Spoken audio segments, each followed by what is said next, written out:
हे करत असताना प्रत्येक शाळेमध्ये एक फूड सेफ्टी डिस्प्ले बोर्ड असणं अपेक्षित आहे.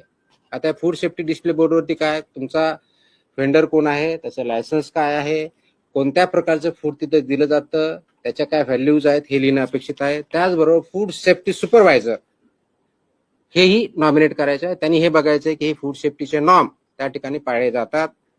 हेल्थ अँड वेलनेस अँबॅसेडर सुद्धा ते अपॉइंट करणं अपेक्षित आहे over a period of time, की त्या शाळेमधून कोणी विद्यार्थी असू शकेल, शिक्षक असू असेल, जो कोणी असेल त्यांनी तो अपॉइंट करायचा आहे किंवा नोडल अधिकारी नियुक्त करणं हे पुढच्या काळामध्ये आपण बंधनकारक करत आहोत, ते आवश्यकता आहे. जेणेकरून हा आपला सेफ फूडच्या बाबतीतला, न्यूट्रिशनल फूडच्या बाबतीतला, बॅलन्स डाएटच्या बाबतीतला अवेअरनेस आणि सेन्सिटायझेशन विद्यार्थ्यामध्ये, शिक्षकामध्ये, शाळेमध्ये आणि पेरेंट्समध्ये केला जाईल हे त्याच्यातून अपेक्षित आहे. प्रत्येक शाळेची वर्षातून किमान 2 वेळा अन्न सुरक्षा तपासणी आम्ही करणार आहोत, किमान 2 वेळेस, आणि किमान एक अन्न नमुना संकलन करून त्याची तपासणी करणार आहोत. तर ह्या ऑर्डर आम्ही ऑलरेडी आमच्या विभागाला दिलेल्या आहेत आणि त्याचं इम्प्लिमेंटेशन आपण करणार आहोत.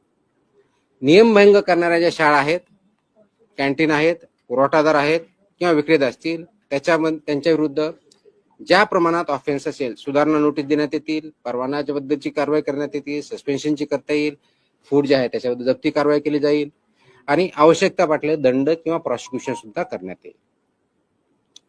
यामध्ये इम्प्लिमेंटेशन मध्ये सर्वात महत्वाचा रोल जो आहे शालेय शिक्षण विभागाचा, स्कूल एज्युकेशन डिपार्टमेंट आहे, शिक्षण मंडळ जे आहेत आपले जे बोर्ड असतात त्यांचा आहे, लोकल बॉडीज म्हणजे जिल्हा परिषदेच्या शाळा असेल तर लोकल बॉडी किंवा कॉर्पोरेशन असेल तर म्युनिसिपल कॉर्पोरेशन किंवा काउन्सिल असेल तर काउन्सिल, यांचा पण महत्वाचा रोल आहे. अन्न सुरक्षा अधिकारी आपले ज्या विभागाचे आहेत, फूड सेफ्टी ऑफिसर्स त्या एरियाचे आणि जिल्ह्याचे असिस्टंट कमिशनर जे आहेत त्यांचा महत्वाचा रोल आहे. स्कूल मॅनेजमेंट कमिटी जे आहे त्यांचा आहे, पालक आणि विद्यार्थी हे सगळे याच्यामध्ये स्टेक होल्डर्स आहे. या सर्वांचा सक्रिय सहभाग आणि पालन करणं बंधनकारक आहे.